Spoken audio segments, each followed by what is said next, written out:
Amaratum bisu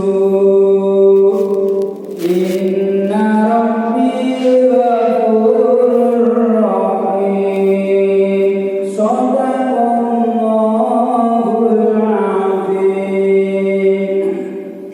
Bapak Ibu yang dirahmati Allah, surat Yusuf, dari surat Yusuf di 853 itu Allah berfirman, wa ma ubari'u nafsi innan nafsa la'amaratun bisu illa ma rahima rabbi. Ya, kalau diterjemahkan, saya suka menerjemahkan dengan perkataan daripada saya artikan saya keseluruhan. Wa ma ubari'u nafsi, diriku, ubariku, diriku. Nabi Yusuf mengatakan diriku tidak lepas dari kesalahan. Wa ma ubari'u nafsi inna nafsa, sesungguhnya nafsu. Nah, ini menurut Imam Ghazali di tafsir yang saya kaji itu adalah nafsu emosi, ya, nafsu yang ada pada diriku. Inna nafsa la'ammaratun, sungguh mengajak. Jadi nafsu itu sungguh mengajak. La'amal bisu, yaitu melakukan perbuatan buruk, jelek, jahat. Itulah nafsu. Illa, kecuali ma nafsu, yaitu nafsu rahimah, yang memberikan rahmat. Rabbi, Tuhan.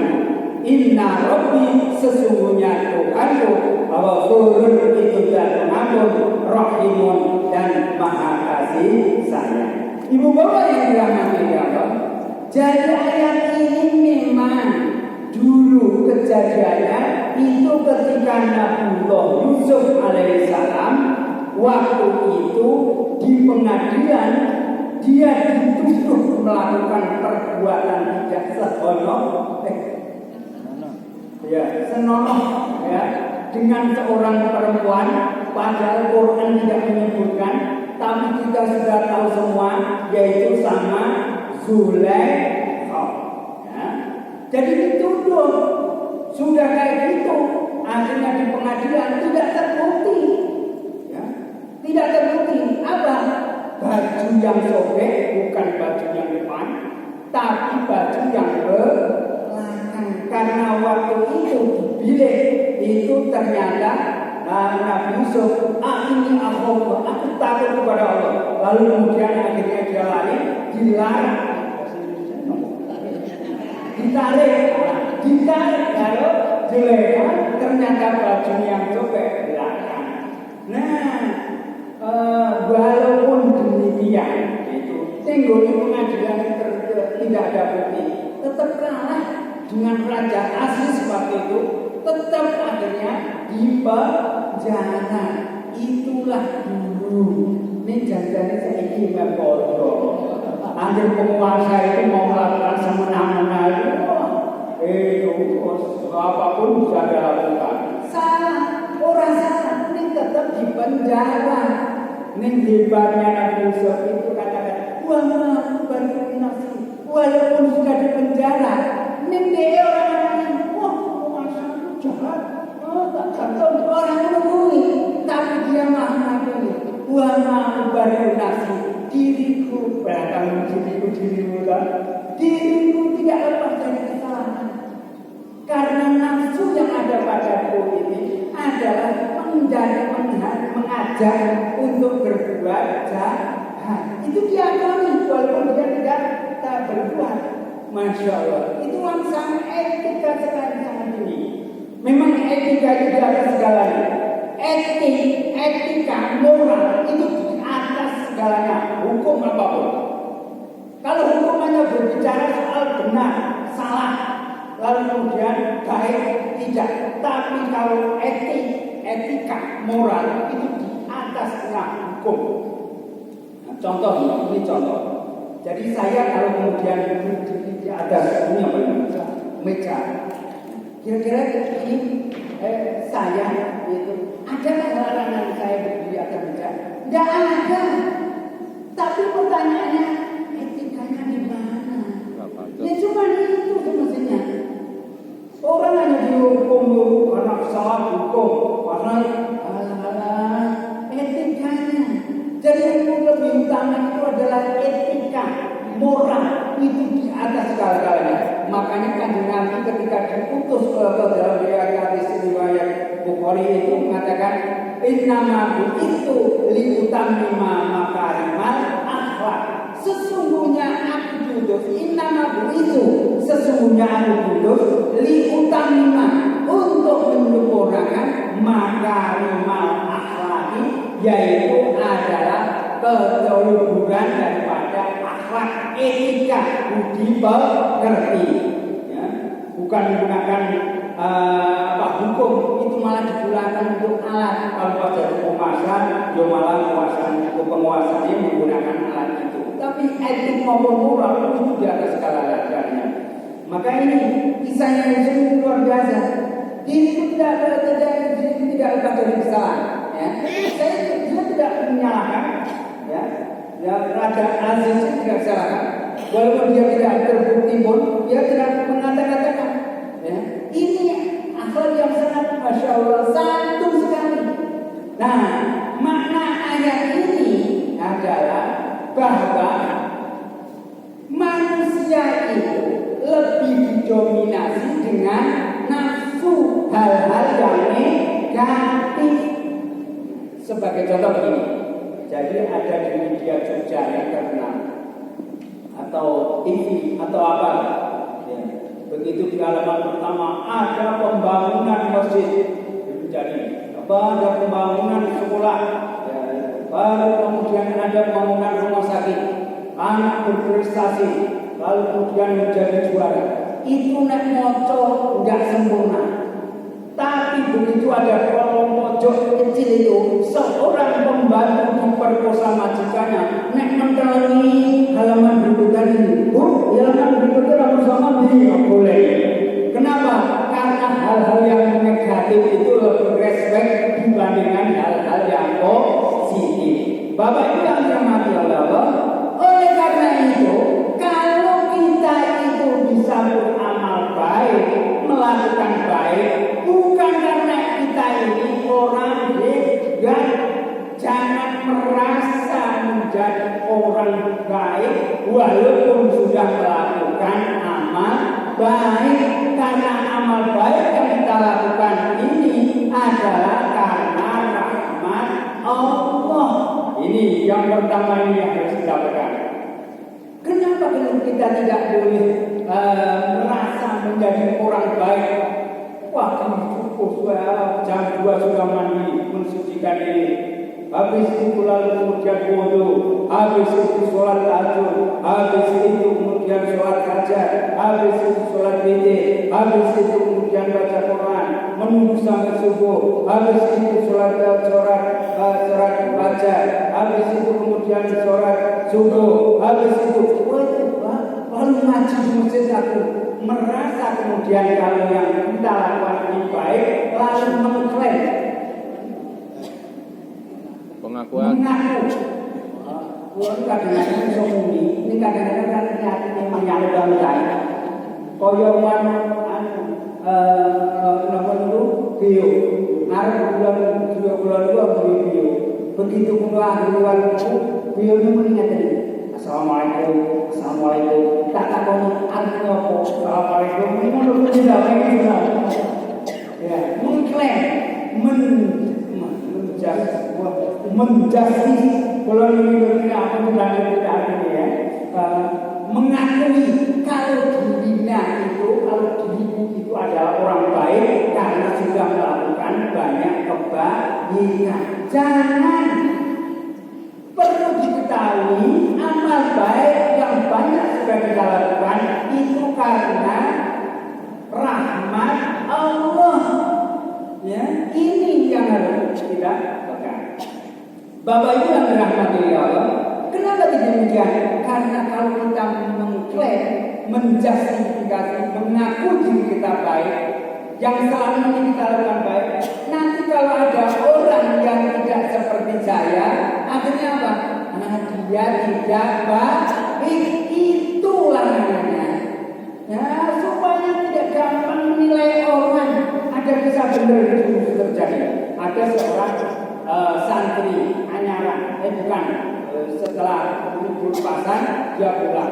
Setelah pulang sampai di tempat pondok lagi, lalu sowan Pak Yai. Lalu tanya sama Yai, Pak Yai, saya punya tetangga, dua tetangga. Kenapa? Yang satu itu Masya Allah, kalau ibadah itu Masya Allah luar biasa. Ya, tapi pelingan alhamdulillah sekali. Kok ngono iki? Ya ngoten niku. Kok nek ngendikan wah nyekit, wah hati.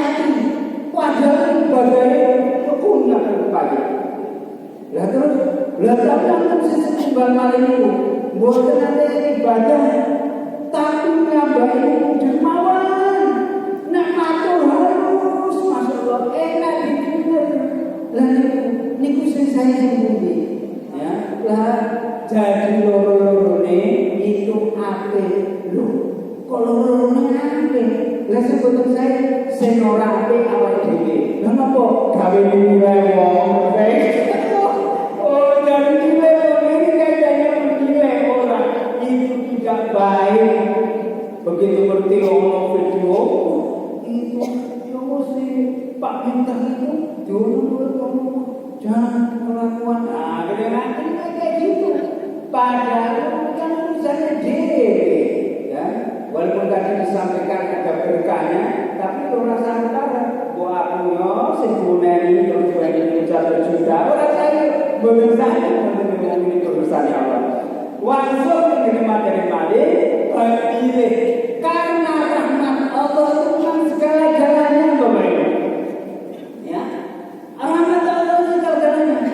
Orang bisa beramal baik, ya, ibadah sampai berpikiran. Dan ulang itu bukan membantu, maka dari mengasihnya orang, ya, dan bisa melakukan amal baik yang kita lakukan itu karena rahmat Allah.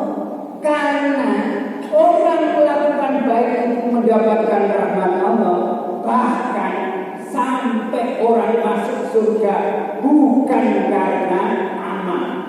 Ya, saya ulang sekali lagi, orang masuk surga bukan karena amal.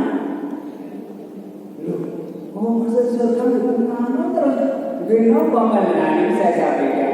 Pernahkah mendengarkan kisah seorang perempuan yang namanya Al-Malikah, orang Bani Israel? Dia ini adalah kalau kerjanya kalau di Jogja itu kayak di dekat stasiun. Nah, ya, dekat jalan Pasar Kembang, ya. Itu di sana kerjanya. Namanya Al-Malikah itu kerjanya kayak gitu. Hampir 2,5 tahun sudah yang belang-belang itu dilayani semua. Dan itu ternyata disiarkan kemana-mana karena memang anaknya caranya cantik, ya. Lalu kemudian sampai terdengar telinganya seorang namanya Abid. Wah, Abid ini juga kepengen. Aku juga kepengen. Teman-teman ini kayak pasar buah. Wah, ada. Tapi ini di Mesir, kami cari nanti nyari, nggak ada juga. Nah, ini singkat cerita, akhirnya Malik ini datang, lalu ketemu admin. Saya bukan adminnya, ya, jangan tanya saya. Pak, apa benar ada namanya? Ada, Al-Malikah ada. Ya, saya mau ketemu. Oh, harus bayar dulu berapa? 100 rial. Akhirnya karena belum siap bawa uang, pulang dulu dia kerja membersihkan kelapa koma.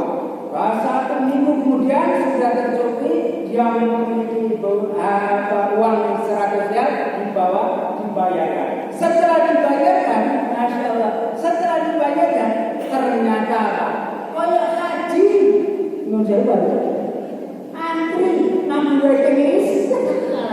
Akhirnya mana orang nggak bisa 2 hari lagi kamu kesini baru bisa bertemu. Walah ya Allah, akhirnya 2 hari itu kan ketemu lalu dipanggilan. Begitu dipanggilan, betul-betul dia melihat, Masya Allah, kesemsem rancong itu, dan itu memang sudah sudah fitrahnya. Di surah Al-Imran ayat 14 itu kan dan nasi sabar. Jadi manusia itu dihiasi laki senang dengan perempuan, apalagi cantik seperti Al-Malikah. Masya Allah, begitu lihat langsung sesem. Begitu langsung kemudian sesem, banget senangnya. Ternyata Allah memberikan hidayah kepadanya. Lalu kemudian ada rasa takut sampai keringetan. Begitu itu akhirnya dia lari. Begitu lari, amalnya kaget. Seumur-umur baru ini seorang laki-laki. Apa saya kurang cantik sehingga kemudian ada laki-laki lari? Padahal bayar satu saya. Beda kalau di Indonesia itu kan makan dulu baru bayar. Bahasanya enggak, wes bayar ngapa-ngapa itu.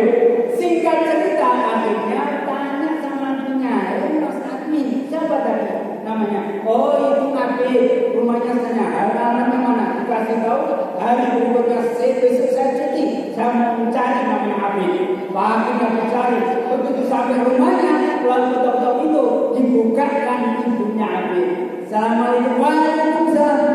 Hatinya ibunya, alhamdulillah baru kali ini ada wanita cantik anak saya, semoga menjadi jodohnya. Dia nggak tahu kalau kerjanya di Jalan Malioboro, ya.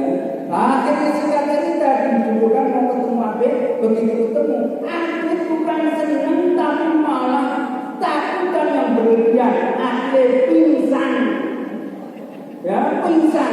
Ditunggu setengah jam nggak bangun-bangun karena belum ada flash air. Jadi flash airnya belum ada. Ditunggu nggak bangun-bangun, akhirnya malah mati. Innalillahi wa inna ilaihi raji'un. Bayar satu sel. Ya akhirnya begitu kemudian begitu mati, akhirnya sudah bergegas ya. Setelah dimakamkan dia pamit si Al-Malikah ini, lalu kemudian pulang dia digambarkan. Mulai hari ini aku nggak mau kembali ke negara stasiun lagi. Dia sudah memutuskan dia mau bertobat. Nah di tengah jalan ketemu dengan seekor anjing. Didekati anjing ini kok mulutnya terbuka sama perasaan dia itu kehausan. Dan menurut jenis gaweannya di mana itu ada anjing. Tapi dia tak cuma ini, langsung nyarikan pada pasir, nyarikan air. Ada satu kayak bukan sumur ya, ada jurang itu. Lalu ada airnya, nyari cincin gayung. Gayung nggak ketemu, tempatnya juga disunggi itu. Disunggi. Lalu kemudian diberikan dikasihkan minum kepada seorang anjing. Dalam riwayat dari Abu Hurairah dan hadis ini sahih, ternyata karena itu dia menjadi ahli surga. Masya Allah. Amalnya apa? Seorang Al-Malikah. Jadi yang saya sampaikan itu masuk surga itu karena rahmat Allah. Maka Rasulullah bersabda, la yudkhilu ahadan minkum amaluhu al-jannata wa la yujiru anna minna wa la anna illa bi rahmatin minallah. Rawahu Muslim. Artinya la yudkhilu, orang bakal memasukkan ya ahadan seseorang minkum dari kamu semua, ya masukkan mana? Masukkan amalnya seseorang al-jannata di surga, wala yujiruhu, dan tidak akan menyelamatkan amalnya seseorang minanari dari neraka. Wala ana, termasuk aku Rasulullah. Masya Allah. Hadis ini sahih. Orang bakal leboke amale wong ning gone surga, termasuk orang yang nyelametake saka neraka, termasuk aku Rasulullah, illa bi rahmatin, kecuali rahmat Allah Subhanahu wa taala. Bapak Ibu yang dirahmati oleh Allah, ini luar biasa. Maka rahmat Allah itu segala-galanya, Bapak Ibu. Ya. Nah, soal rahmat Allah itu, saya tadi katakan bahwa seluruh perbuatan baik, perilaku baik itu adalah datangnya dari Allah. Maka kalau kita bisa berbuat baik, bukan kita orang baik, tapi karena dirahmati Allah itu. Maka di surah An-Nisa, ya, An-Nisa ayatnya 79, itu yang Allah berfirman, "A'udzubillahi minasyaitonirrajim. Bismillahirrahmanirrahim. Wa ma asabaka min hasanatin faminallah, wa ma asabaka min sayyi'atin famin nafsik. Wa arsalna ilaika bihi wa kafa bihi syahida." Bapak Ibu yang dirahmati Allah, ya, artinya ma asabaka min hasanatin, ya, segala kebaikan yang terjadi pada kamu itu adalah faminallahi, datangnya dari Allah. Allah itu bisa ngaji, datang kemari bisa ngaji, itu karena rahmat Allah. Nek, kalau saya tanya jujur ya, orang Jamaatul Hujjah sak Sleman Utara atau sak Sleman itu kalau masuk di masjid sini kira-kira penuh atau sesak? Penuh sesak. Tapi kenapa separuh saja tidak ada? Kenapa? Karena memang rahmat Allah tidak diobrak. Yang hadir ini adalah orang-orang yang mendapatkan rahmat Allah. Harusnya bergembira, happy, senang. Ya, kalau dapat rahmat Allah, niku senang nopo happy? Nopo senang? Senang. Ya, nek jeneng kowe iki cara jujur.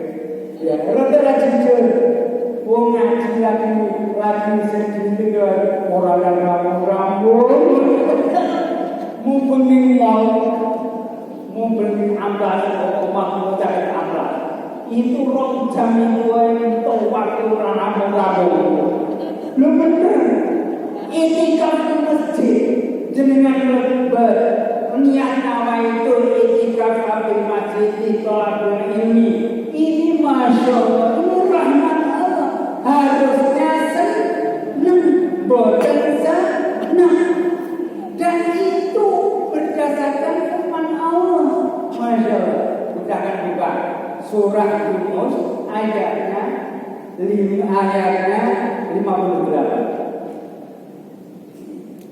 Bunyinya Kul Yunus 58. Kul bifadlillahi wa birahmatihi fabidzalika falyafrahu huwa khairun mimma yajma'un. Itu artinya begini. Kul katakan wahai Muhammad, ya. Kul katakan wahai Muhammad, bifadlillahi, sebab mendapatkan karunia Allah, wa birahmatihi, dan rahmatnya dari Allah, maka hendaknya mereka semua bergembira. Jadi nek senang itu kayaknya adalah karena perintah Allah, bukan senang. Ya, harusnya senang. Buah perilaku seperti itu. Khairun, itu lebih baik mimma, dari perbuatan, dari sesuatu yang jemaahnya yang mereka kumpulan, yang mereka dapatkan. Ibu bapak yang dirahmati Allah, jadi senang melakukan amal baik karena mendapatkan rahmat Allah, itu lebih baik dibandingkan apapun yang kita miliki, apapun yang kita nikmati. Oleh karena itu bukannya senang. Dengan faktanya, ini bicara faktanya, itu tidak demikian. Kalau di sini tidak ada, kalau di Nurul Gaden itu ada banyak. Contohnya apa? Jadi begini, kalau baca Quran, itu baca Quran baru satu halaman, Itu baik.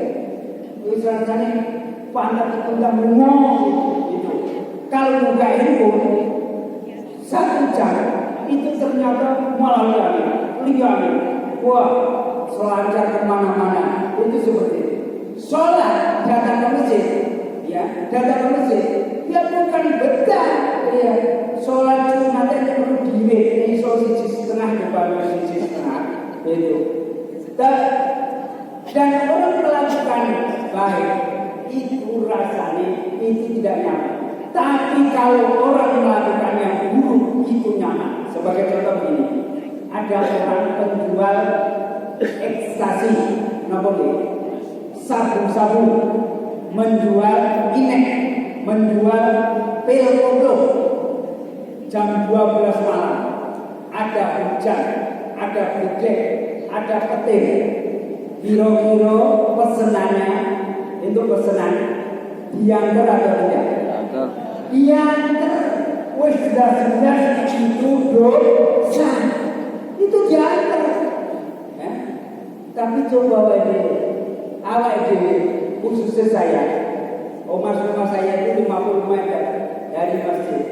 Ono hujan, orang lagi bedek, terus boleh payung. Orang ketemu orang dari masjid. Itu yang terjadi.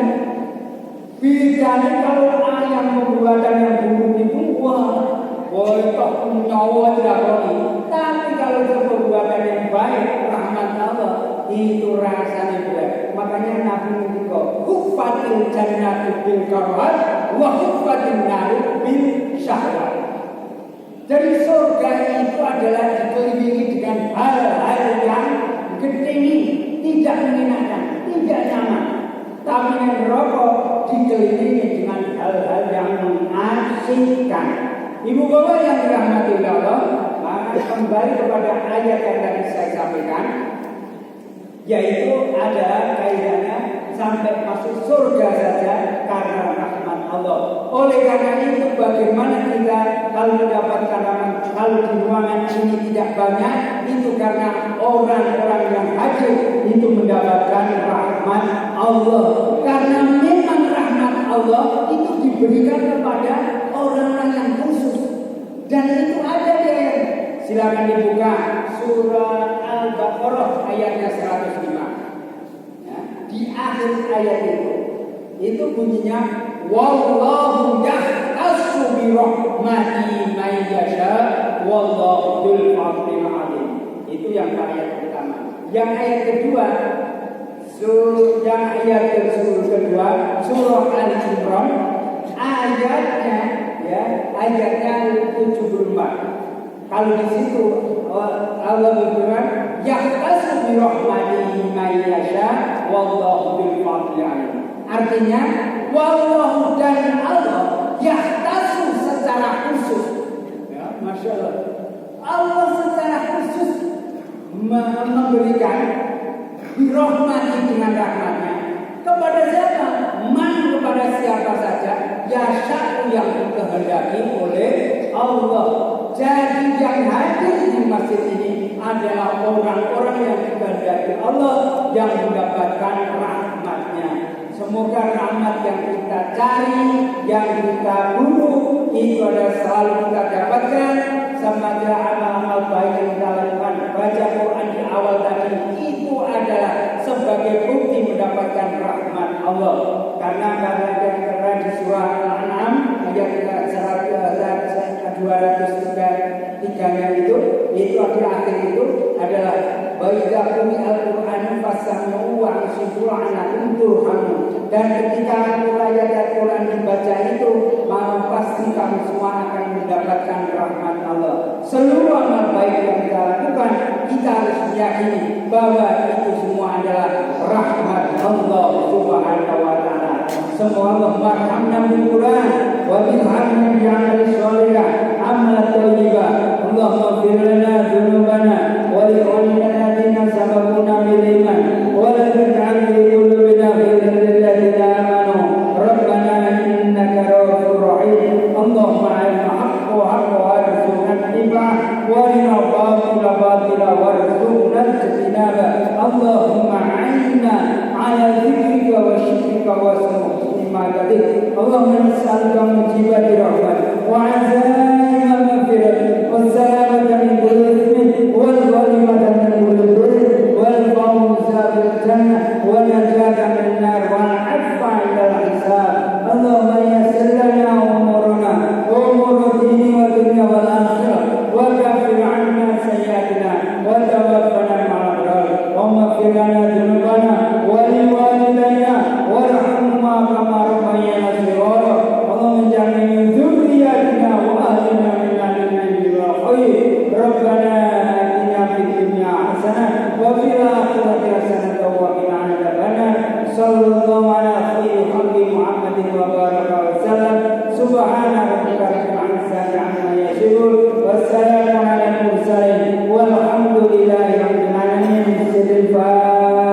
Demikian, terima kasih. Sebelum saya tutup, saya beritahu kalau saya kajian di beberapa masjid yang kami lakukan, selalu saya berminta berdiri di mulai. Kenapa? Saya ditanya teman, kenapa? Karena saya pasca stroke. Kalau saya berdiri 30 menit sampai 40 menit, itu kaki saya sudah capek, sehingga kemudian saya segera turun. Itu satu. Khusus di masjid Konana kayak pagi tadi, setiap pagi saya kandungan, itu kalau di sana saya duduk. Kenapa? Kalau di sana itu sudah ada pengingatnya. Apa pengingatnya? Belum capek. Kalau saya biasanya duduk, itu sudah ada snack maupun makan sarapan paginya itu dibagi. Sehingga akhirnya saya tahu diri, lalu kemudian saya berdiri. Karena di sini itu pakai duduk, mohon maaf kalau saya kebablas matur, tapi saya sudah dikasih tanda kayak gini. Nanti kalau soal snack silahkan mencari sendiri. Baik, assalamualaikum warahmatullahi wabarakatuh. Alhamdulillah.